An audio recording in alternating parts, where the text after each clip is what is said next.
No questions from me? I have one. All right, I had a feeling. Yes, sir. I'm just going to. Can we do one from 3.4? Yeah, that's my question. Yeah, sure.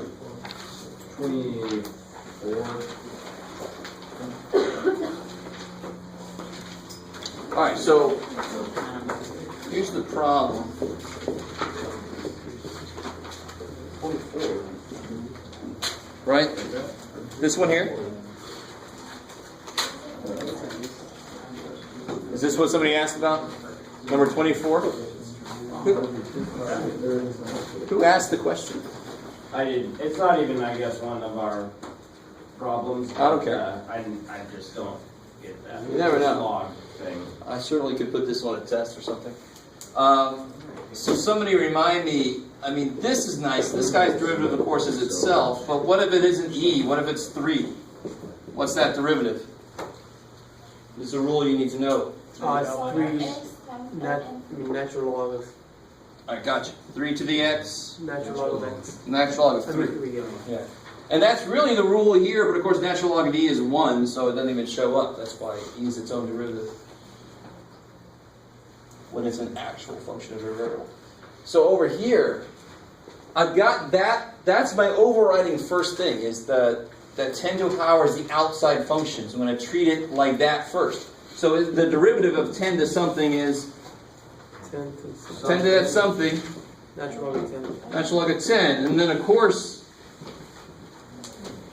The derivative of the good, the derivative of the inside function, which is negative 2. yeah. Okay, when you're saying like inside and outside functions, can you explain that just a little better? Because I missed the day, so I'm kind of confused when you say inside So it's function. really, really obvious with some functions what's the inside-outside function. I mean, there the inside function is 4 minus 3x, and the outside function is the radical, right? But here, I'd say, what function is that really overall? 10 to a power. The power happens to be something freaky, so that's my inside function. I put 1 minus x squared inside 10 to the x. So that's like the old question, can you write this as f of g of x? Well, the outside would be 10 to a power, and what did I throw into that? 1 minus x squared. So that's what I mean by outside and inside. Good. So when I first look at that, calculus-wise, I just think it's 10 to something. That's where I start, and then I just throw on there the prime of the inside, and since that's an easy one, we didn't have to write that, we just do it. It's really not a lot of cleaning, you just bring this out front, and that's not even... If I see any negative 20s, that's where I'll start to cry again, right? Can't do that, obviously. Can't do. You have to do the exponent first, you can't even do that, so you can't multiply negative 2 by 10. Okay, good. Is that cool? Yeah. Is that one you were looking at, or did you want to look at... I have a question on 3.3. 3. I have number 18, just like how to prove that. Oh, yeah. I missed this day with the trade stuff. Oh shit, sorry about that. That's not one of the worst days to miss.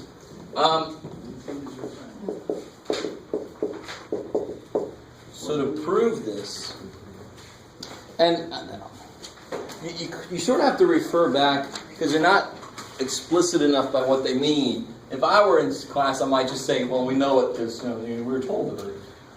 But you base it on one of the basic trig functions, cosine and sine. Right? So how can you rewrite secant?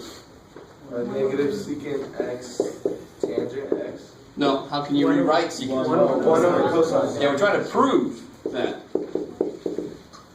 And now you attack that. And personally, since that's a constant, I would just take cosine x up and make it to a negative power, not even do quotient rule, because the whole piece of quotient rule is going to be 0, because it's the derivative of 1. So why write all that crap? Right, so this will be d by dx, the cosine x, in negative 1. And I'll have all those parentheses in there. So how do you take the derivative of that? What's the outside function? You have to use a chain rule sign. Negative Or negative sign. Okay, that's the inside function. What's the cosine inside of it? Let me write it like this now. I was going to write it like this, but let me go ahead and write it like that. Negative Yeah. 1, Negative 1, negative sign. cosine x, negative 2. You never do you notice how product rule, you never do two derivatives at once, really. They each get their own turn. Chain rule, you do the derivative of the outside, leave the inside the same. Derivative of something to the negative 1 is negative 1 that thing to the negative 2. So that thing doesn't change. It gets a turn next. So there's no really different way between how you wrote it. You put the negative 1 right after the cosine. Yeah, I mean, this What's the notation, yeah, what's the difference? there's between- no difference at all. Okay, That's, not always. Isn't that this looks more like arc cosine. inverse, Yeah. Yeah.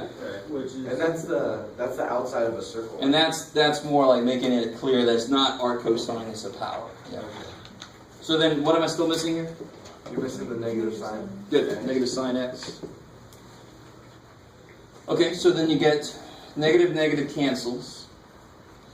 What do you have on the top? You have sine x. Over cosine x squared.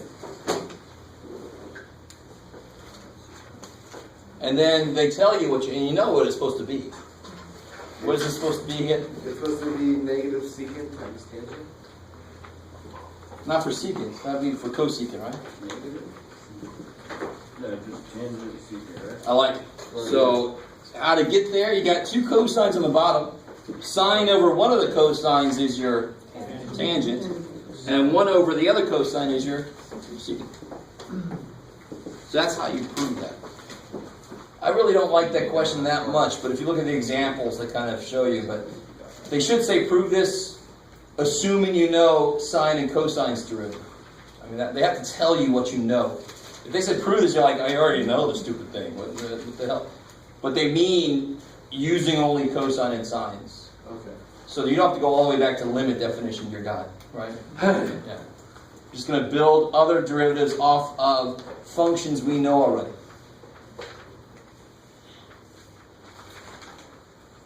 Okay, cool. Anything else from homework? Yeah. 3.4, number 74.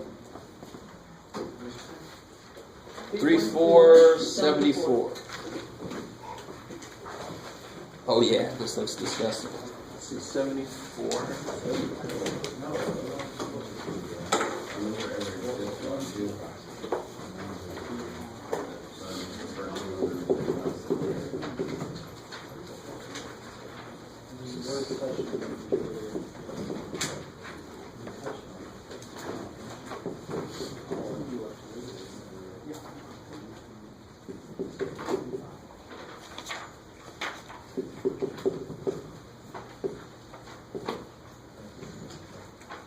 Alright, f of 1 is 2, f of 2 is 3, f prime of 1 is 4, prime of 2 is 5, prime of 3 is 6, and they want us to find f prime, big ass f of prime of 1.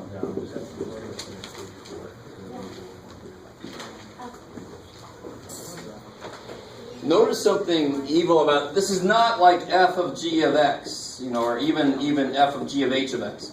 What's the big thing you be careful about that's not easy to catch when you first look at this? The x of x, the x. X. It's an f of x times f of x times k, right?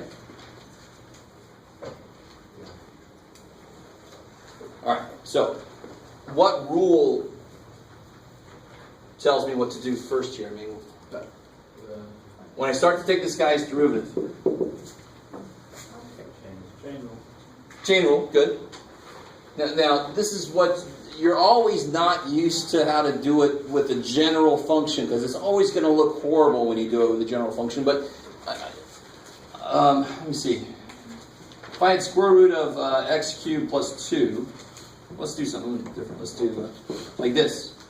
Let's not make it too weird. F prime would be 7 x cubed plus 2, 6 times the derivative of the inside, right? So what you're really doing here is the outside function here, let me call this big ass f, that'll make it a little more like what we got here. The outside function is x to the 7th. Is that cool? So the very first thing you do then is f prime. That's what we do. That's the very first thing we do. And then we multiply by the derivative of the inside. So stay with me now. Stay with me. So let me put it up here and see if you guys see where these things are coming from. So what's the outside function? And what really sucks with this is there's a bunch of f's. So what's the outside function? Yeah, this guy. He's got all this crap in it. So this is obviously the inside function. That's the outside. So the very first step is f prime of stuff.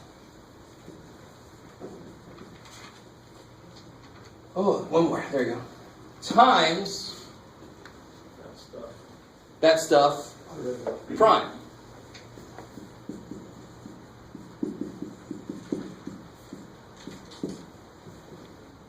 So I've got the outside function's derivative is the first thing we do. Then we multiply by the inside guy's derivative next. And then you just keep going? And you just keep going. So you go a little crazy. So what's going on with, probably this might be one where you have to turn your paper or something. What's going on here? F of, can I do that? Sorry. X, F, X, F, X. What's going on here? What's the main thing happening here? XF Which is the new, which relates to what rule? Product rule. So I've got, here's one function, here's the other function. You with me? That function has stuff in it, but it is just x times f of stuff. So there's two functions there. There's the x, and there's the f of stuff, right? So that's the product rule I'm facing next. That's like x times that f of x, f of x. Yeah, I don't care what's in here You're just at first. It's going to get a turn later. All I care about is one function there, and there's another function there. So what would product rule say? X prime, so let's just say that's 1, just to save me a little writing. Times that. So that's 1 times this, I like it, Plus plus, that prime times x. good, leave x alone, and then this prime. And we're almost there. And of course, the minute I take the derivative of this, what's involved there? Inner stuff. Right? It's a good movie with Martin Short. No, that was inner stuff. Times x prime. Oh, we're not there yet. I like what you're thinking. Let me just see. So we got, let me catch up. So there's that.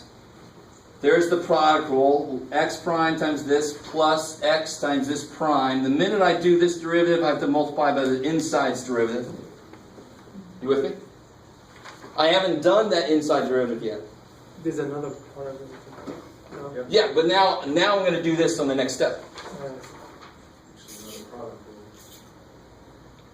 This is always more disgusting when it's just symbols. It's always worse. Because I don't know where the function is. So f prime equals f of x of f of x of f of x times f of x of f of x plus x f prime of x of f of x times XFX. XFX. Just x, I think. what's going on here? Oh. Product Product. x Times f of x. So it'll be, again, it'll be, good, x prime is 1 f of x plus x f prime of x.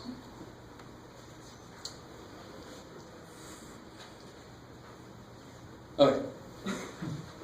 So it's really, I mean, this kind of problem is always difficult. It's hard enough when we have actual functions we can look at. We'll leave stuff off. But when you have this kind of thing, I mean, just looking at that, it's hard to tell, you know, what the hell's in where and what's going on. So if you followed me at all, now I just do exactly what they asked me to. And now you'll start to see why they gave us all this shit. So everywhere I see an x, I am now going to put 1, right? So it'll be f of 1 times f of 1 times f of 1. And I know what f of 1 is, right? and blah, blah, blah. So you can kind of times f of 1 times f of 1. I don't need to write that one. Plus 1 times f prime of 1 times f of 1. I mean, you guys see what I'm doing? I mean, some x's I have to put the 1 in there, but like this x, 1 times that. Okay, I don't need to write that 1, but this is f of 1. Okay, crap, I better write that 1. Or you guys, you can write them all over the damn place, but some of them you don't need to write. Times f of 1 plus 1 times f prime of 1, and that's the end. Oh my God. 11? Is that 11? Just That's a parentheses. That's just. Oh, yeah. Ah. Okay.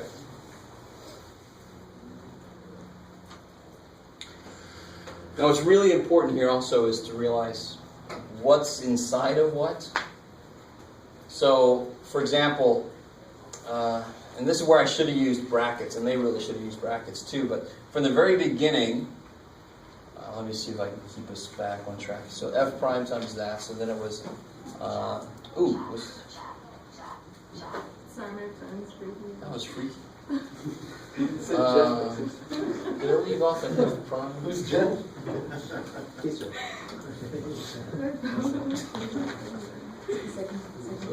Okay, so I think right here I left off this poor little prime dude from the very beginning. It's a good thing I went back to look. All right. So this is in front of all of this. You see that? This is multiplying by all of this. So I should have used brackets all the way down, right? Because the very first thing I did was chain rule. So whatever that is, it's going to multiply by all that crap, right? And inside here, we broke that down into this. That's the next level of difficulty with this, is all the parentheses and knowing who's multiplying and who's attached and who's adding. So now you start throwing in what you know. F of 1 is 2, f of 2 is 3, and f prime of 3 is 6. That's 6 times. So, you guys, the rest is algebra. It's not even algebra, the rest is substitution. Just put numbers in. That was really gross, I like that.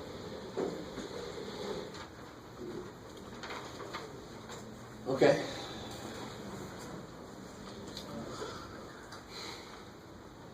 Yeah. I have another one. It's number 67. I didn't get the answer, the same answer as in the book. I can put that one there. They could be wrong. Is that the one with the red and the blue line? 67 and 3/4? The one with the square root of f of x? Yeah. Okay. So this one is sort of related to this, but nowhere near as ugly as that. Of course, it would be very difficult to be as ugly as that one. But here they say g of x equals square root of f of x. This is number 67 and 3/4.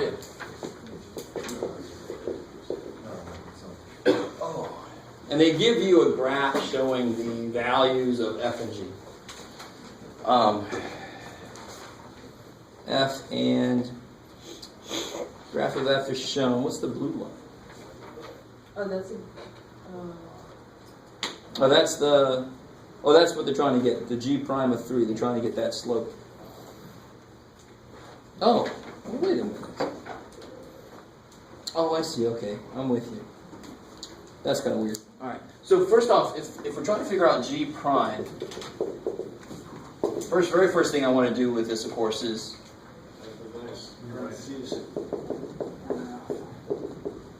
So how do you take its derivative?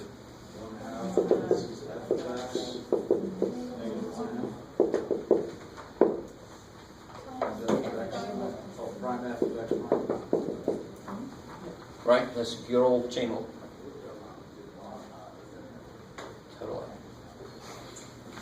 So the blue line they give in that problem, if you're looking at that problem, they don't identify it, but what is that blue line? I don't think they identify it. Constant? No. F is red. G of F. No.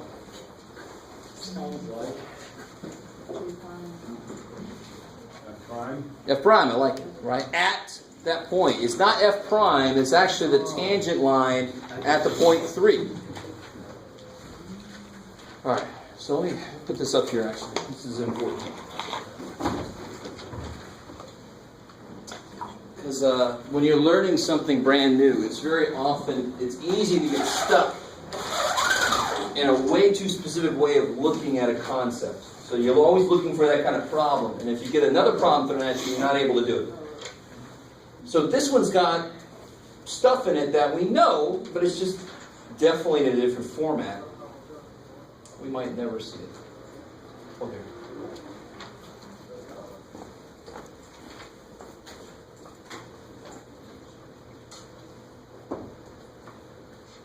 So, I mean, from this problem, you can see why they gave me the graph of f. Because now if I want to know g prime of 3, I just throw in there 1/2 f of 3, just like we were doing down there. So now that they gave me the graph of f, I can look at what f of 3 is. But this is why I should figure out what the blue line is. I have to know what f prime of 3 is. And what is f prime of 3? What's a more graphical way of describing what that tells me? What's the slope of? Slope of the tangent line at 3. Sweet. Right? Like that, working together.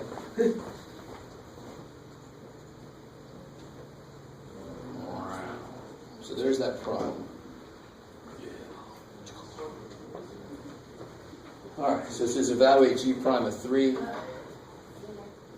Stay there.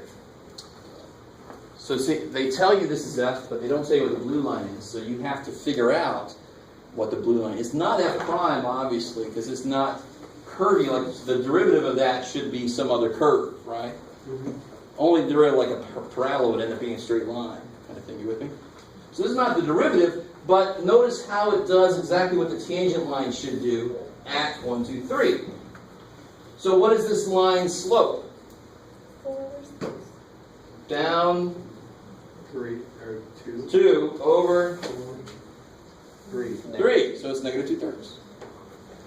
So what's f prime at 3? Negative 2/3, because that's the slope of the tangent line at the point 3. Do you see how that comes together? I mean, we have not seen that idea from this perspective. But if they give me a tangent line, all I have to do is figure out its slope, and that's the derivative value at the point where the tangent line hits. That's what that is. And we've seen it the other way around. We take the derivative, we plug the point in, we get the slope. This is find the slope, you know, the derivative at the point. Right? It's the other way around. Math, of course, can go both ways. Don't judge it. So It kind of makes sense because it says g, the derivative of g at 3. It's 2. Oh. and see, g is not up there at all, is it? Yeah. G is the square root of that red line, which you're like, I don't want to draw it. And we don't have to, because we're just interested in a single point. So you can see, this guy's derivative is completely dependent on the function and the derivative of that function at the point. So what's the value of the function at 3? At 3, the function is 2. And what's the derivative we just figured out was negative 2/3? Right down 2 over 3. Or up 2, back 3, either way you look at it. And you just do that stuff. You get some radical business in there, but who cares? 1/2 of 2, you get negative 1 over 3 radical 2.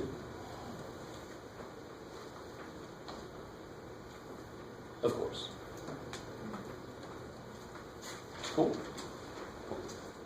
That's the kind of problem you're going to see more and more as you go further and further in math. You're going to have a concept, and then you're going to have all these problems that use that concept. And there's no way in hell to show you an example of every single way that you can see that concept. There just isn't. So you have to really familiarize yourself with the concept in all directions so you're able to do a problem like this. You're able to interpret what the hell stuff is. Easy to say, not easy to do. Any other questions from you? I have the last one. Is that okay? I mean, we can do next. What's that? Okay, it's 77. It just, we did it before, but I kind of, The one about the 50th derivative? yeah. Find the 50th derivative of y equals cosine 2x. So, and of course, I like to find the 1,000th derivative. And someday I'm going to have that student that just turns in, you know, I did it. But I mean, what are they asking us to do, really? Do a few, find the pattern, and then just extrapolate, right? So, just take the first few derivatives. Of course, trig functions, how long until it's going to repeat itself? Fundamentally, ignoring, you know, every time you take a derivative, what's going to pop out here? So what's the first derivative? Maybe that's what this stuff. So y equals cosine 2x, y prime, negative 2 sine. So every time you take a derivative, a 2 is going to pop out. And every time a 2 pops out, it's going to multiply by the 2 that's already there. So you can see that the first one has 1, 2. The second one's going to have 2 squared, 2 cubed. So now you know the nth one has... So, and then the second derivative... -4 cosine. Third derivative... Oh, I'm sorry. 8 Sine. sine 2x. Further... 16. So see, that's where, of course, every fourth one is going to come back to the beginning, right? You don't say every second one because of sign difference? Yeah, exactly. I'd say that's a negative cosine, yeah. Cool, right? So now, if you have to find y50, right, you can look at it several different ways. I mean, that's one way to look at it. You can say every second one, it's going to be back to it. But every fourth one is when a sign matches again, right? So really what matters is the number I know is going to be what? 2 to the 50th. Yeah, so it's going to be 2 to the 50th. And now it's all about what the hell's there and is it negative or positive. And if every fourth one comes to cosine 2x, and I already know the number, so who cares about the number? I already know the number. That's close to... What for 48. thing that 4 goes in it? Thank you. 48. I don't know how to say that. I've given it away. That's 48. So 48 would be here. And then 49, 50. Okay, there. So it must be negative. There. It's really, do you guys remember, you know, this kind of thing? Table map. I know. So if you had I-50, you would say 2 goes into 50. Not 2, 4 goes into 50, blah, blah, remainder 2, so you know you're at the second level, right? So that's really basically what I just did. I know I'm at the second derivative level because it goes in remainder 2. That remainder tells me where I am in the cycle, right? So that's very similar to that.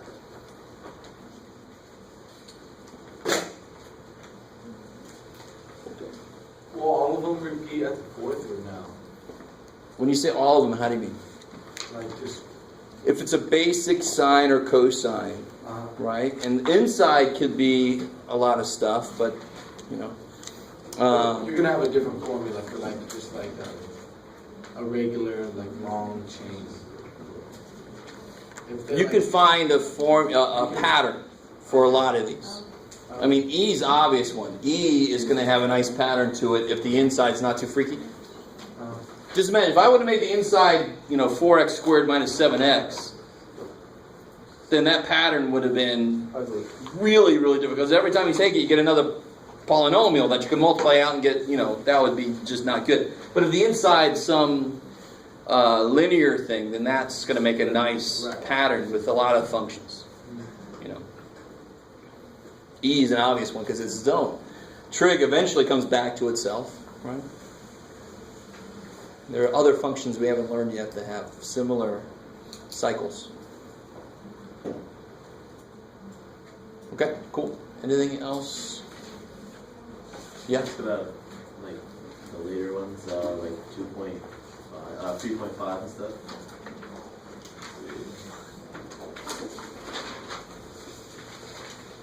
39 of 3.5?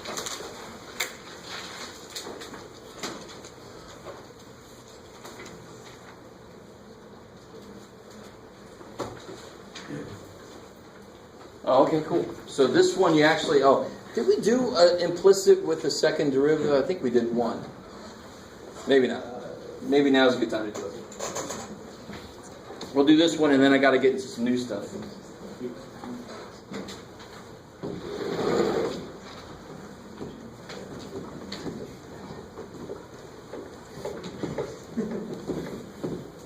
get rid of that thing.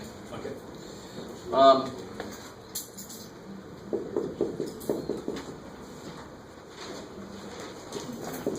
Of course, the evil part of this one, right? When you take that guy's derivative, it's going to be 0. Good. All right. So the first step is to find y prime, and there's no way in hell to solve that for y. So that's why this is in the implicit differentiation section. How do I start attacking that? I'll do this side. Product rule. So it's x. So it's 1. X, y. So x prime is 1 times y plus X, y prime. xy prime. Derivative of e to something is e to something. Times y prime. Good, times y prime. Because the inside function there is y. It's a function of x. So unless they state otherwise, we assume y is a function of x. We had that one problem the other day that you brought to us, and it said treat x as a function of y. It's the same process, but it's hard to make our brain change gears. Here, all I got to do is move what? Move the y over, take a y prime out, so the y is over here. I'm going to have x plus ey. Alright, so there's y prime. Okay, just like we knew it would be. And then I came out with god awful mess. So now when I go to do the second derivative,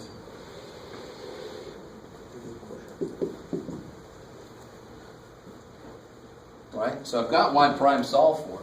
So I know the second derivative, now the derivative of this would be y double prime equals, what do I have to do over here? Okay, quotient rule. So what gets done first? The top first. Leave the bottom alone. Minus. Leave the top alone. Derivative of the bottom. All over. Bottom squared. Okay.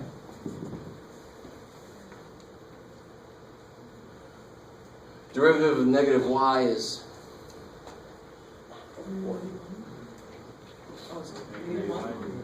negative y prime. Okay. So it's almost too easy. We do that all the time.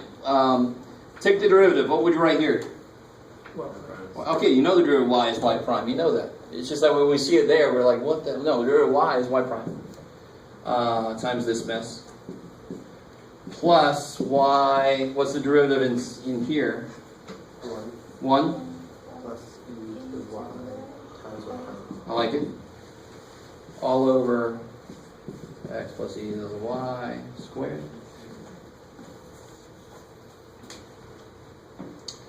Let's see, will anything happen? Yes. No, not quite. Too bad. We can kind of clean this up a little bit. Negative y prime x minus y prime e y plus y e to the y prime. I guess you could argue if that's really cleaned up or not, but oh well. It's multiplying it out. And now, the trick here is, every derivative should be able to go back to the original x and y. I've got a mixture of y and y prime in there, but I know what y prime is. And here's where it can get very ugly. Everywhere I see y prime, I plug that in. So now, y double prime equals. Alright, so the negatives are going to cancel there. So it'll be xy over x plus e to the y. Let me stop right there for a second. You guys with me? That's probably plenty. You guys can finish that, right? All we're doing is plugging that in. So again, it's going to be plus y prime is this, so it'll be y e y over x plus e to the y. plus y plus y y prime, of course, is this mess. All over. Oh, Jeff. And then you clean that up a little bit. So when you take the second derivative, you plug the first derivative into Because the second derivative will end up depending on the first derivative. And you know the first derivative, so you plug it in. You plug it in. So, you know, if you need a third, fourth, fifth derivative, you just give up that hope because I don't want to do that. But yeah, that's how you do a third derivative. You have a dependence on the first derivative again. You plug it in, right?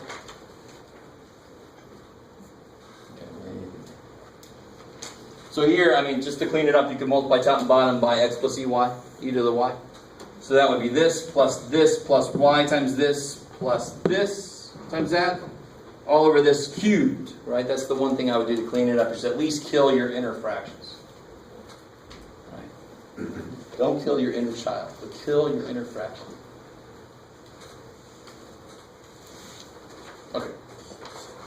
It's very strange note, but just remember that. Alright, so what I want to do, I've got a handout. We're going to do this together, and then I'm going to give you a couple out of the homework to try on your own.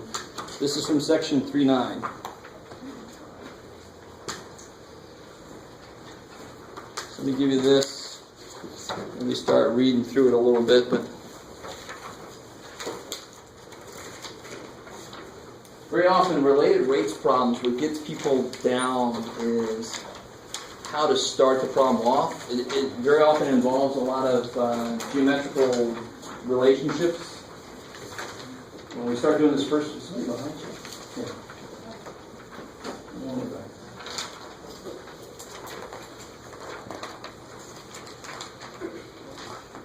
This first problem you'll see is got that sort of thing.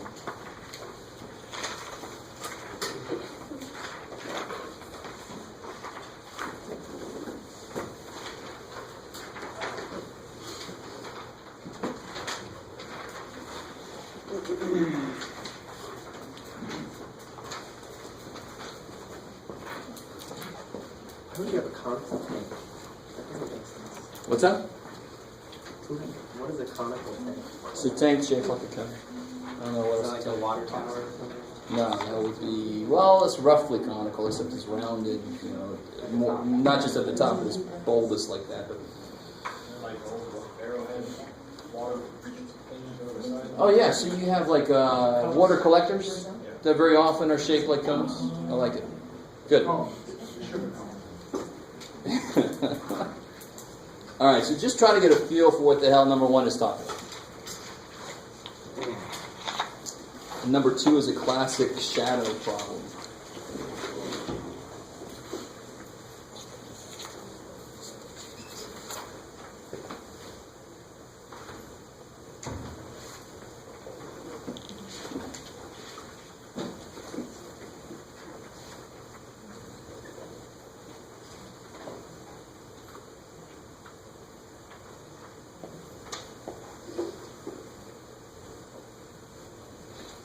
Okay. So, how is this cone? Let me see, which way should I go with this? Do I want to do it up there? Maybe I can do it up there.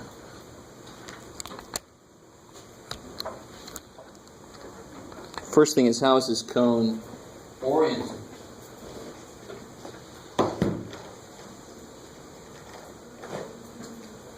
So how is this cone? So the diameter across the top. So it basically tells me it's like this. Right? Probably should have drawn that larger. So we need to do stuff with it.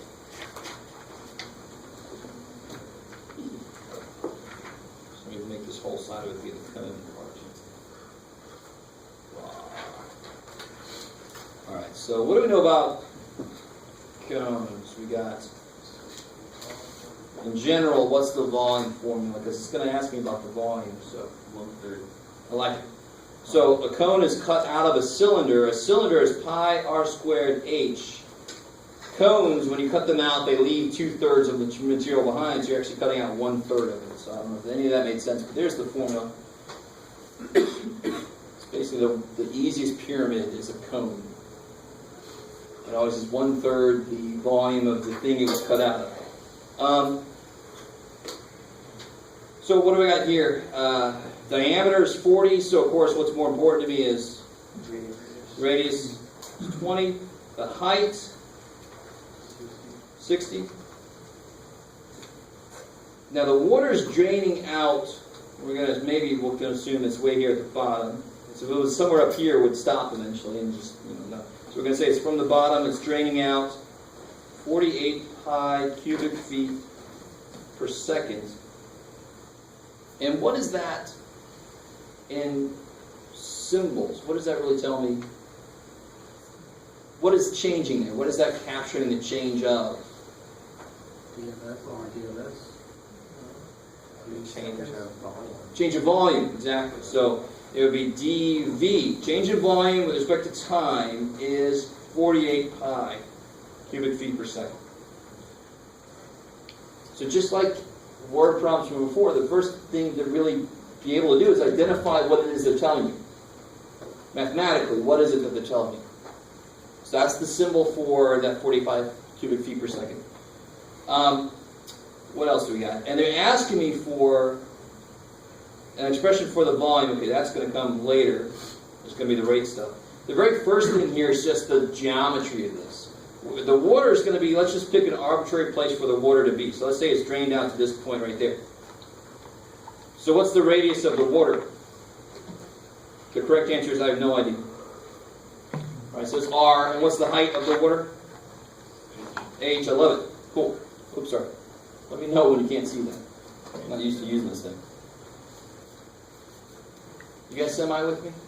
Now somehow these numbers should help me out with this. Right? And if it's draining out, I know it's not full. If it's already started draining out, I need a general expression for R and H in terms of some time later. Yeah. So R is less than 20? This is true.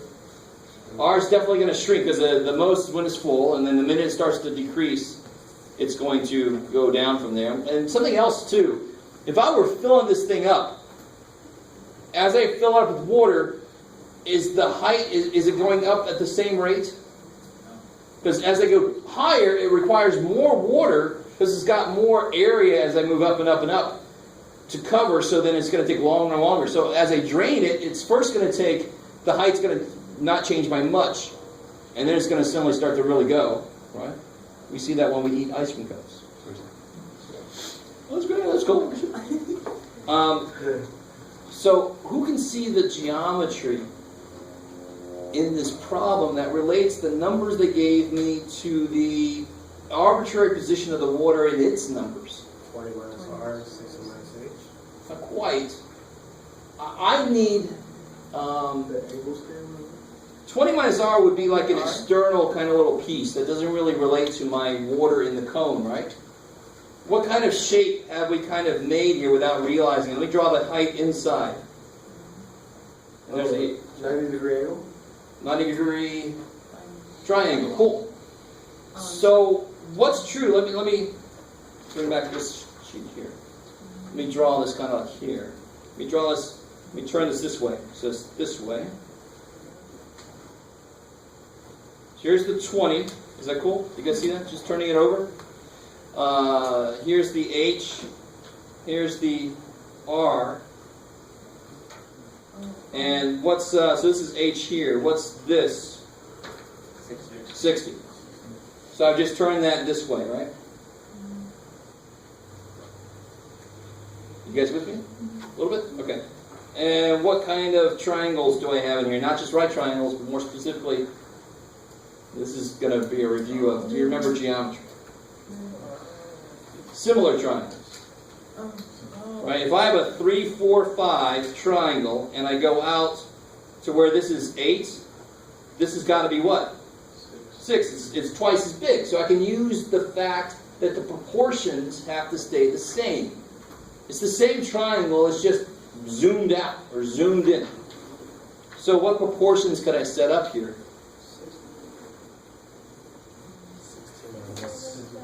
Okay, there's a lot of different ways to do it. You could do 60, that side, the base to the height, well, of the way I've drawn here. It's got to be the same thing as the base to the height of the little triangle. You with me? That's how similar triangles work. That's how similar whatever work. So then I can solve this. Now, the whole reason, let me give you a little motivation why we're doing this. Looking at our equation, is the title of this class multivariable calculus?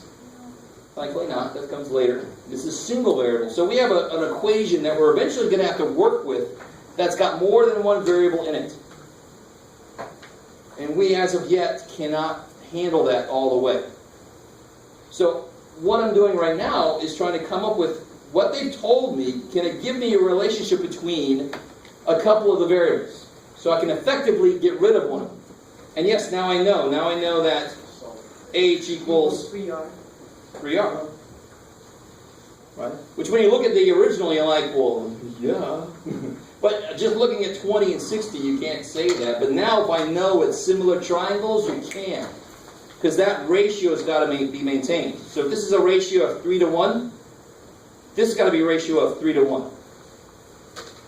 So h has got to be 3R. Okay, cool. Maybe. So now with all that work, let me summarize what we just found. We know that h equals 3R. So the volume is 1/3 pi r squared h, but h is 3R, so how can we write that better?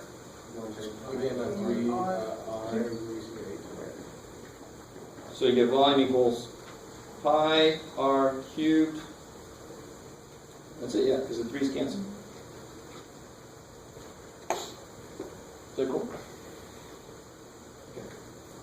And again, why did I not solve for r and plug that in? Why is it not what? Yeah, exactly. Good. It says in terms of radius, so it's the r I don't want to have go away. So I replaced the h part. If they would have said in terms of height, I would have done that. I would have solved for r, plugged that in, because that would have effectively gotten rid of the r. Okay. So now we can finally get to the calculus. This part was not the calculus part.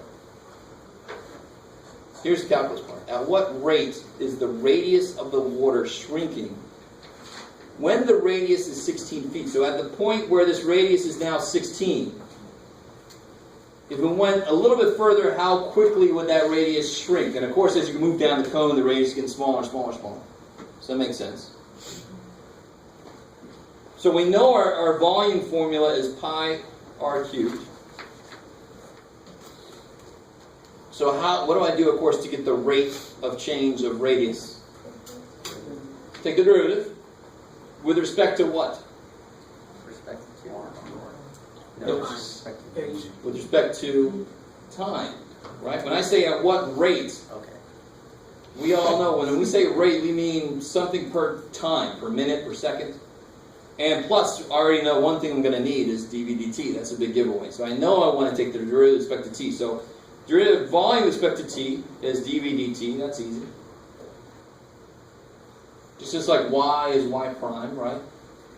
Leibniz notation just makes it a little more specific for us, so we keep straight what the hell's going on. What happens here?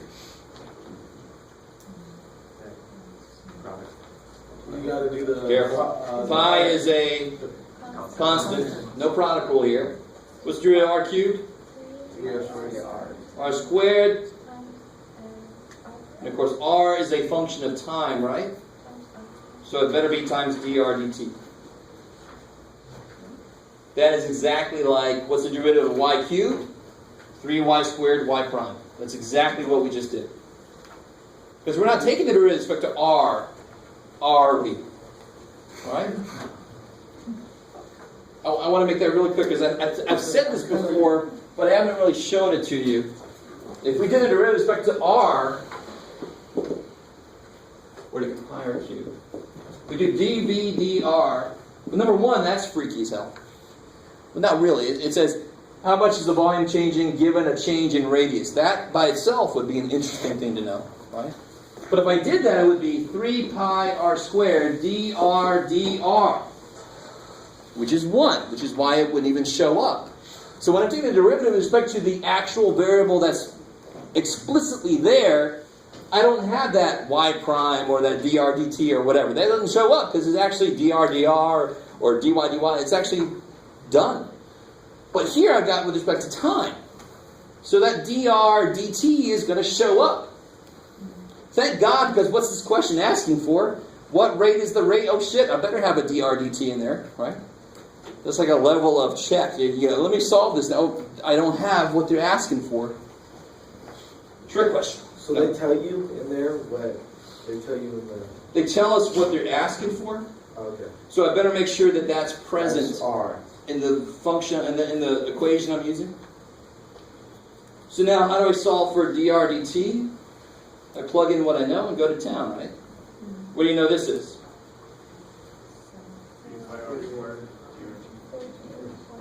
Yeah, 48 pi. 48 pi equals 3 pi. What's the radius? 16. So see, if it was at a different... Now again, this makes sense. If it was at a different... what am I trying to say?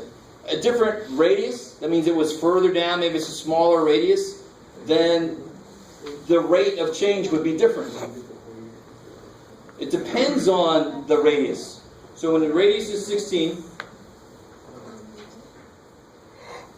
And then I got my dr. Now I can just solve for dr dt. So the dt is 48 pi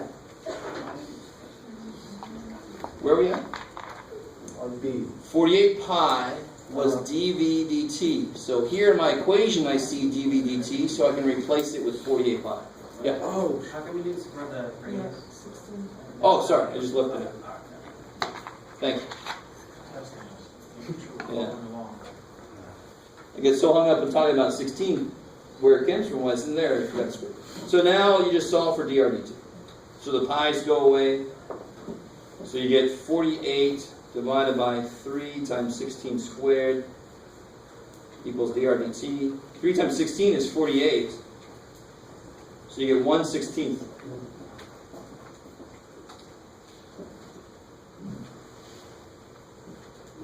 Cancel the wrong thing. Someone got earlier? Yes. Yay. What's the units on this? dr, feet, dt. Second. dv is cubic feet.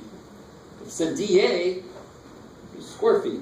So that's the beautiful thing about leading instrumentation. Again, it always tells you what the unit should be. So what does this mean? so when it reaches 16 feet, it'll be dropping down 1/16. Exactly, cool. And to make that a little more clear, I left one thing out. Since it says it's draining, the volume in the cone, is it growing or shrinking? Shrinking. So what should have a negative sign on it from the beginning? If my volume in the cone was getting to be more, the dv/dt would be positive. So from the very beginning I should have a negative because it's draining out. The volume in the cone is getting less over time, so it should be a negative. So down here I have a negative, negative, negative. And which makes sense, because we just said, if you wait a little bit, the radius is going to get smaller, which means it must be shrinking, which means its slope must be negative. It must be getting smaller. But is it getting smaller faster? Yeah, now if you put a different value in for the radius, I mean faster as far as related to what? Like, isn't the volume shrinking at a greater rate? So what the rate of... Now the volume change is set. Volume change is a constant, 48 cubic feet per second, right? 48 pi, whatever. But if I put in a different value for the radius, which means it's a different height, you guys semi with me? So of course, when is the radius going to be changing the most? At the bottom, the very bottom, Why would that be? because it's super small. It's at a point. And then if you put in a smaller radius, meaning it's closer to the bottom, if you put in 4 here instead, Yeah, that means that it would have been divided by smaller number, which means it would get smaller. bigger, right? So the change would be bigger at a lower height. You guys semi with me here? It's a little freaky. Wait, say that again? So if I put in a smaller number here, which means it would be lower. So if I put in there 10 or something, I would be dividing by a smaller number here, right? Why did we divide by 16 squared? So I can solve for this. If I divide by smaller, my answer would be bigger than this. Which means the change would have been bigger. It would be changing faster. So, like I said earlier, when you first start to drain it, you barely see a change in the height because it's so broad. To drain 1 cubic foot is going to change the height very little because it's a huge circle at the top, right? When you start getting further and further down, now it's going to start going faster and faster down. Because it takes less to drain out to make it actually move because it's a much smaller circle.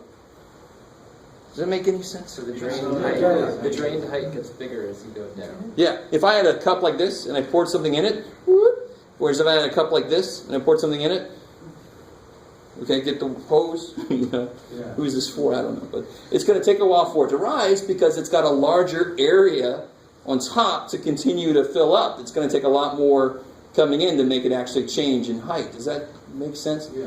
Tall, skinny cup, boom, it's full before you know it. Big fat ass cup, wait for a while, right? Okay, maybe. So why is that negative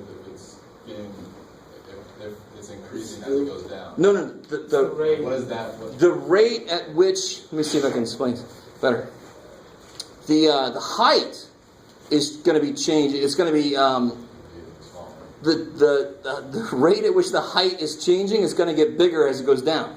It's still going to be negative because it's still shrinking. And the radius is always shrinking. That's why its change has got to be negative, right? If it was positive, that means it should be growing as it goes down. That's impossible. It's getting less and less room. Okay, cool. So the smaller the height, the bigger that would be? Yes, and that's exactly that idea of if you were draining it, it would start really slow and then it would pick up. And we know that. So that means the radius is going to start changing a lot faster than it would at the very top. Okay. Now 48 is driven by the hole in the bottom of the cup. Since that's Yeah, that's not even a part of this problem, but you can imagine. Well, I'm trying to figure out why that's staying the same and everything else is changing. Well, the amount of water that's being allowed out of the I know. cup. So the physics here is a little bit weird. But let me assume that it's in a room where the atmosphere changes pressure in order to make that happen. What the hell, right? It's like frictionless tables. Where can you buy that? So don't give me. Best Buy. The physics here would say, you got less stuff on top of it, the rate of drainage should slow down. Right? That's what the physics would say, but that's not what physics is now. But yeah, I'm you're just right. saying if that's why the 48 is staying the same, is leaving all the physics out of it. Yeah. The hole in the bottom of the cup is staying constant. Exactly. But the physics would involve a lot more That's what I'm variables. saying. Leaving the We don't want to physics do that. out. Yeah. But So when you first have learn, forward this happens all the time, when you first learn something, you learn idealized. in the back. And then you start doing, permutations on that. You start throwing in more variables. And again, we can't handle that many variables. Okay. Whew. Here we go. So that's there. That's the change in radius. Now, part C. Part B was nice because you have a volume formula in terms of radius. Now, you might be concerned with part C. So at least one of you is concerned. You could try to do exactly what we did for part B, but then you would need a volume formula that has height in it. But what's even better than that? What little formula do we have that actually relates the thing that we know everything about and the thing that we don't know shit about yet? Yeah, H equals 3R. What? Our Savior. Right? The beautiful thing about that relationship is, and this is actually the whole idea of related rates. If I know how something physical or whatever relates to something else, when I take the derivatives, I know how the rate of change of one of them relates to the rate of change of the other one. That's the whole idea. That's why it's called related rates. The rate of change of height must be related to the rate of change of radius because they are related themselves. So, I actually did, I'm not going to do this to us. I was considering doing this to us. We could solve this for r, plug it in here, do everything we did here, and get an answer. But it's the same damn answer you get if you just start here, take the derivative. What would you get? What do you get on this side? Help me out. No. Sorry, wait a minute. You take the derivative with respect to time, right? This is all about how fast is it doing that, and so it's all about time, right? This whole problem is all about derivatives with respect to time. So it's going to be dH dt equals 3 dr dt. Do I have any t's in this equation? No, so there's not going to be a single variable that doesn't get d dt somewhere, right? Only if I had t in there explicitly would it suddenly become 1 or whatever. That would be a straight up derivative. Here it's got to be, it's a function of time. So it's got to show up, dH. And the beautiful thing about this now is I know this. Yes, negative 1/16. So dH dt would just be 3 times negative 1/16. So it's dH dt is negative 3/16 feet per second. So how would you say that more in English? How would you say this in English? For every second, the height of water is going down by 3/16. I love it. So even less specific, you can say the height is changing by is decreasing by 3/16 of a foot every second. Right. So every second, the height will decrease by 3/16 of a foot. Right. Cool. So if it's negative, it's decreasing. If it's positive, it's increasing. Now again, just to make sure you guys understand, I could have had you write the volume as a function of height, and then done part C here, and we would have done all this with the formula we would have gotten with height in it, and we would have still gotten freaking negative 3/16. And that's a constant because we did the radius at 16 feet. You couldn't do that. Yeah, this is again at 16 feet. Now what would have been evil is if they would have said the radius at some other, and then I would have had been forced to go back and do it again. Yeah. But since this is at 16 feet and I already know this, I can just use that very quickly to get what the height's doing. What if it was at like 17 feet? You'd have to do the... I'd have to do all this again, but I wouldn't do it the way we did here. I would use the volume formula as a function of the height. So which would be 1/3 pi h over 3 squared h. You guys with me? Just plug in r is h over 3, plug that in. How do you get h over 3? What's r? Oh, is that for every, even if the height was like... That's for this cone at no matter what height. Because what height are we at here? Some arbitrary height. So whatever we determine for those is true no matter where the water is. Okay. Cool. So if they gave you 17 feet, you couldn't just put that back in what we already did in part B? Because this is based off of that. Do you see what I'm saying? So here, I could do it very easy because I know dRdt because I did all this work. You know, dRdt at 16 feet. So here, I mean, you could, now I think what you're really saying is you could just plug 17 in there. Yeah. Of course, yeah. Okay. Yeah. But then you still have to do this work here to get back to what it would be and then plug it in. Cool. How did our units go away from feet cubed per second? Where did they cancel out? Oh, right here. R squared would be in square feet. So when I divide it by R squared, this is cubic feet, this is square feet. That leaves me with feet. Cool. So, you know, math does not like having units in the problem. But when you start doing math inside with some kind of physical science or just science, then you worry about, are my units coming out right? Alright, so how do you guys feel about that? I mean, All right, let's try number 2. Number 2 is even crazier a little bit. Picture's a lot easier to draw. If you're okay with a headless, limbless woman, just a stick.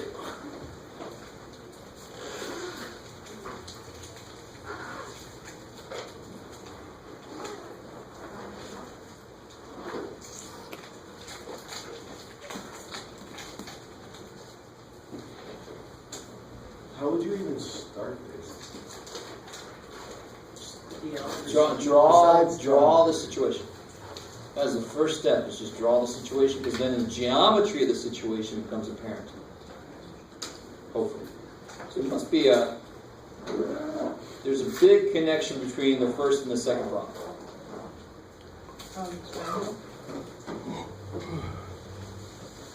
Velocity The is light 4 coming feet per from the second, lamp. right? Yep, Is there shadow coming from the lamp, or is it coming from the sun? from the lamp. Yeah. We're assuming this is, I should say it's nighttime. It's a good point, though. Like, what time of day is it, Jenna? This is a trick question. It's that multivariate. Yeah. It's a constant, it's 0.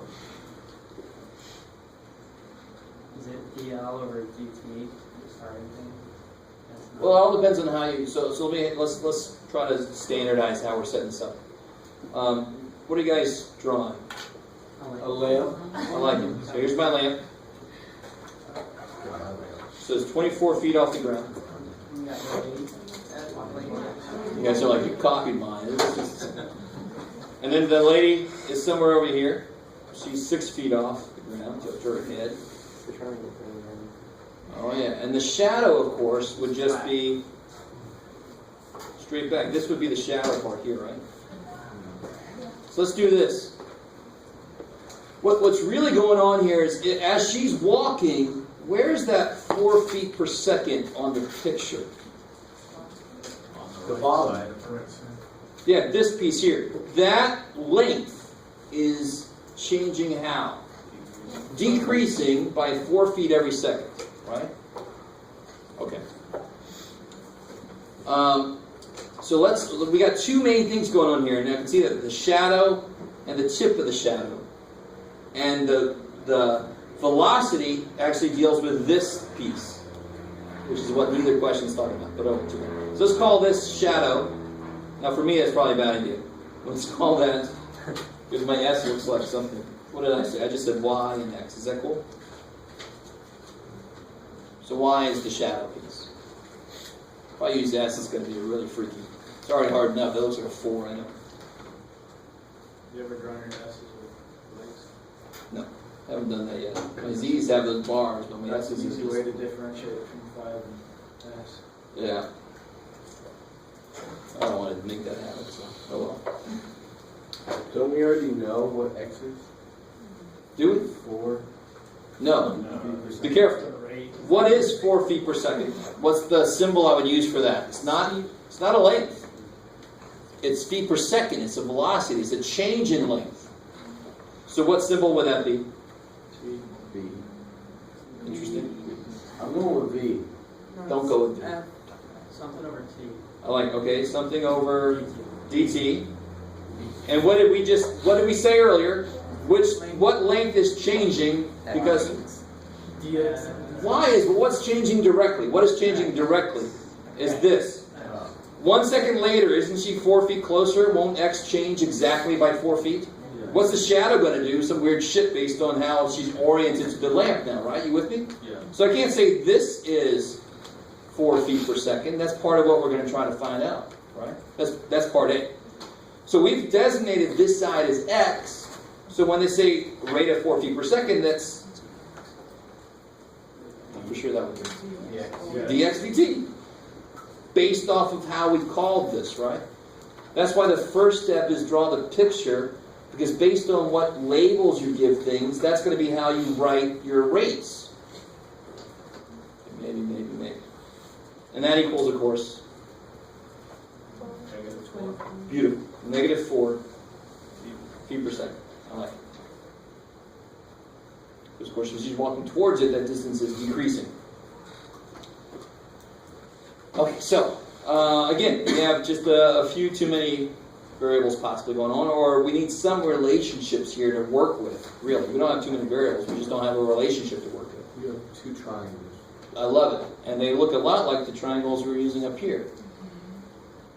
So what can I use? So you do like Similar 4 over size. 6 equals. Alright, 24 over 6 equals. Um, This is where it gets interesting, you gotta be careful. What's Y. no? Equals x plus y over y. So if you look at the little triangle, which side are we going to use of the little triangle? Y plus. The y side, right? Now the big X triangle, what side relates to that side? Y plus Y plus X. X. I'm with you. You said Jesus. Jesus. Alright, so on the top goes what? Y plus X. Good, because we already put that the top is the big dude. So the big side Over X. I mean Y, I'm bad. over Y. I got you. There's so many ways you can mess it. I know. It's awesome. Now, here's a real quick thing I would do. I don't know if I did this. I don't care. This is 4 equals 1 plus x over y. That's a good way to do this, if I can write 1. So you get 3 equals x over y, so you get 3y equals x. Let me let you catch up. Wait, what? Did you get the 4? It's 24 divided by 6. Oh. Then you could multiply the y up and subtract the y over and get 3y equals x. Either way, it doesn't matter. Right?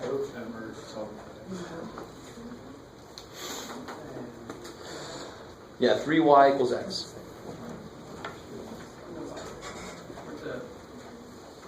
You still multiply by Y, right? What'd you get, the 1? Multiplied by Y. Y over y is 1, x over y is x over y. That don't matter. You can multiply 4y, subtract the y over, you get the same place. Okay. So now that we know this, and I know this, and they're asking me, what are they asking me for? The length of a shadow, and of course, what's the length of the shadow in the picture? Y. And so they're asking for the how fast is it changing? What's that notation? So they gave me this, and they're asking me for this. So it's a really good first step is to write in symbols what they give you, and in symbols what they're asking you. And I've got a relationship that ties those together. Kick ass. So the title of the section is very relevant. Related rates. If I can relate the variables, I can then take derivatives and relate their rates of change. And then I can plug in what I know and solve for what I don't know. So when I take the derivative of this, what do I get? Try again. Be more specific. 3 dy dt equals dx dt. Cool. Again, what are we taking the derivative with respect to? Time. Again, this is all about how fast is something changing. The change in length divided by the change in time. Why is it dy? Yeah, It's some loss. Yeah. Double off. What else would it be? Why did you, I don't know, like, why'd you write dy? So when I do the derivative, now I could write, let me see, Oh, it's the, I could write Y is the shadow, right? 3y equals x. I could write 3y prime equals x prime. Is that cool? Yeah. What's y prime really? What's it hiding? I'm taking the derivative with respect to time. So I write y prime dy dt. Jesus. So we are just doing the derivative of both sides. Just like we did the derivative of both sides up here. Where, Jeff? Here. Nobody balked up there. And this is even a nicer, maybe it's because this is a nicer equation. You think it shouldn't be that thing again, but it is. We're taking the derivative of both sides. Now what do I know in this equation? dx dt. Yeah, I know dx dt is negative 4, so I know 3 times dy dt equals negative 4. So dy dt is negative 4 thirds feet per second. So that's, in 1 second, her shadow should be 4 thirds foot smaller than it was a second earlier. Can you say that again? Oh. So after 1 second, her shadow will be 4 thirds of a foot smaller than it was that second earlier. If we're assuming that she's walking at a constant rate. And we're not assuming it, we're told she is. Uh, They told us dx dt is 4 feet per second, right? Negative 4?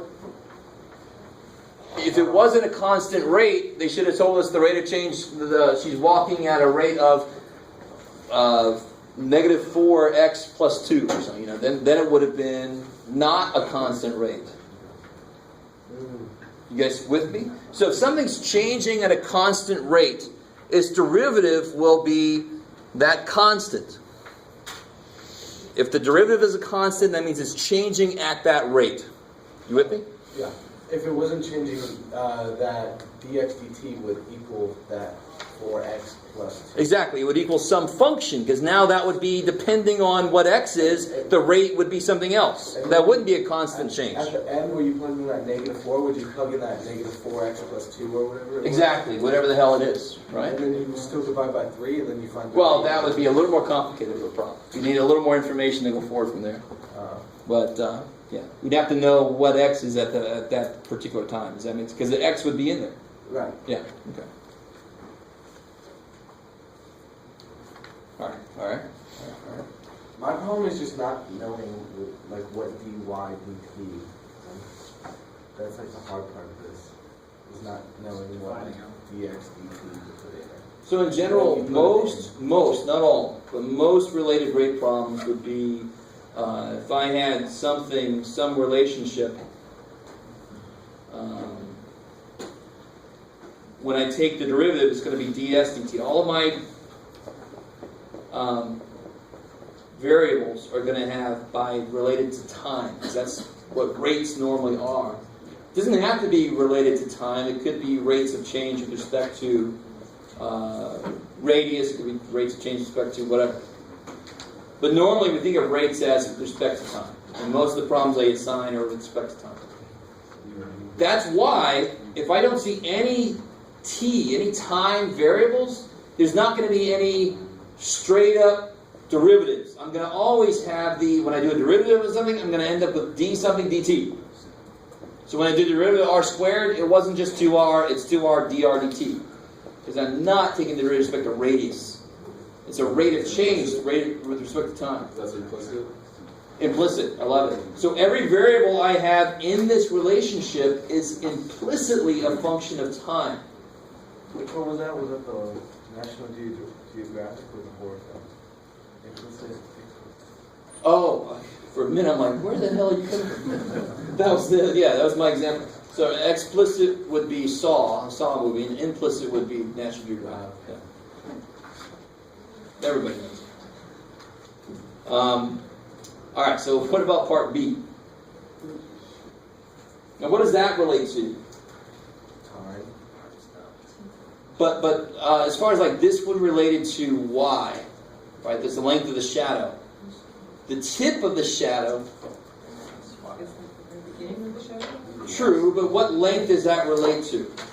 Your height. The x plus y. Well, I mean, so I got to be careful. Of course, it relates to your height. If I had a taller woman, it would be out further. But we have a set woman's height.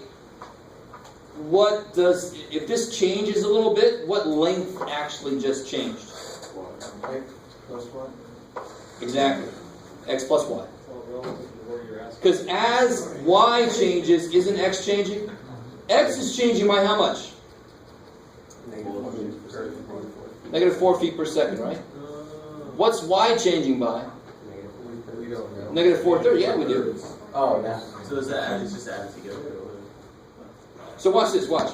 What's the how am I going to say this? Does that always work? Yeah, it's beautiful. So the tip of the shadow is represented with y plus x. You with me? Is that so far so good? So when I take its derivative, what's the derivative of y plus x? Don't make too much out of it. Derivative of y is dy dt. Derivative of x is... So it's exactly like we just said. You just add the two together. Are you with me? So if I know how quickly this part's changing, and I know how quickly that part's changing, thank God, it only makes freaking sense that if I put those together, is how fast the whole damn thing is changing.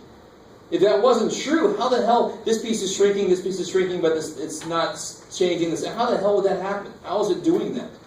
Right? That's weird. It would break. What would that mean? That's now I got Peter Pan in my head where the shadow comes off, but you can't do that. Your shadow's got to stay attached. It's too bad. I lost all of you, and that was too bad. It was good in my head. So then it would be -4/3 plus -4. So what do you get there? Negative Three. 5 and 1/3. Do what? Negative 5 and 1/3. Okay, I got you. So even better would be -16/3, right? Feet per second. Okay, now, I want to show you something I was working on to try to make this a little more concrete. Because right now, we are talking about there's a woman, there's a shadow, there's a lamppost, but it still is not concrete. I got numbers flying everywhere. I don't know what the freaking hell they mean. So let me try to make this a little more concrete. What paper do I have? Okay. So let me summarize what we know from up here. We know that dx dt, they gave it to us as -4 feet per second. We know that dy dt is -4/3 feet per second. We know that this is 6 and we know that this is 24. Alright. So, let's make this a more concrete. Let me give you two situations. Well, one situation, and then we'll let 1 second pass. And then we'll see how it changes. Right? Because we know how everything's supposed to change, and we want to verify that it actually concretely, real world does that. So let's say we're at a point where she is, I came up with some numbers earlier, where she is 12 feet away from the lamppost. Can somebody help me out? Be really careful. Somebody help me out with what's the length of her shadow at that point. Don't say 3. What's the relationship again? So what is this right now? Do we know what this is? X. It's X. I like it. So it's Y, but we'll call it X right now. It's 24 over. So it's 6 over X. I could do, or you can do 24 over 6. I like it. Equals 12 plus X over X. Yeah, 12 plus X over X. You with me? So I get 24X equals 72 plus 6X. Why am I doing all that? It says 4. I get 4X equals 12 plus X. So I get X equals 4. Is that cool? Okay.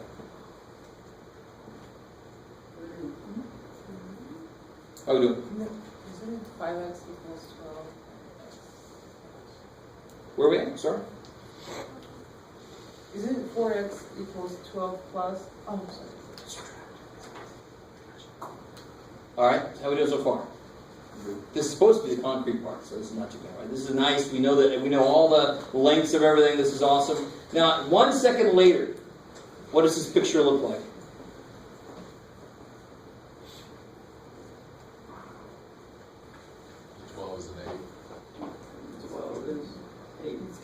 Yeah, good. I love it. We know that this length is decreasing by 4 feet per second. So now this is 8.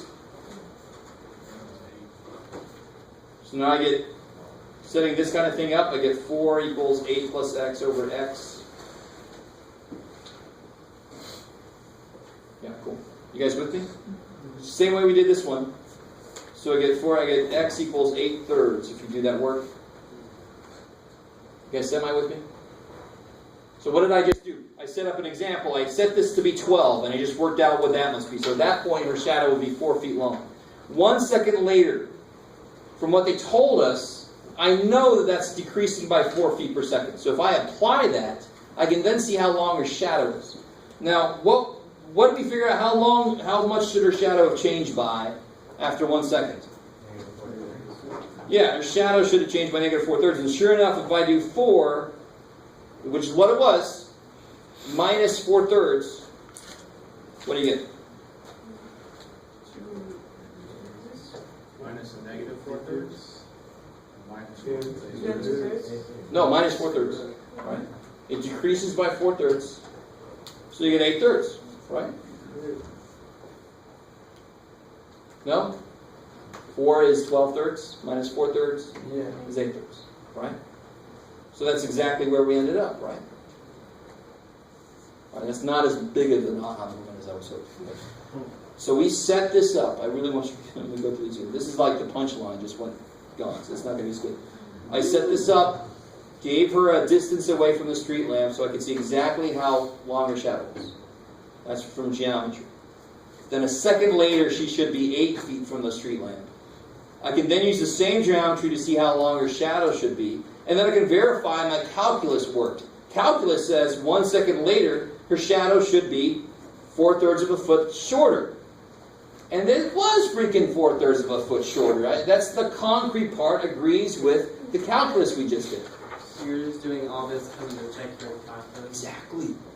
Yes, this is not something you would ever have to do, but I like showing the concrete example of what's going on behind what we're doing on the front here, right? Yeah. Is there a way to do the geometry and then use your answers to have your calculus answers? Well, what we do now is if I do the calculus, I can then skip the geometry and just apply the calculus directly if I feel my calculus is strong.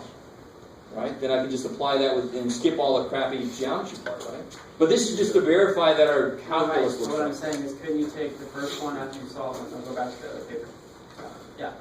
Couldn't you say after, okay, getting that, that first one was 12, and if you said, okay, after 1 second it's going to be 8, and you see that 4 minus whatever equals 8, you have to see 4 minus x equals 8/3, and you get 4/3 as your answer. Oh, yeah, so yeah, sure. Of course. But then you have You to can- do it either way you wanna go, You you want can- to figure out, well, how long is the shadow be if she's at 7 feet away?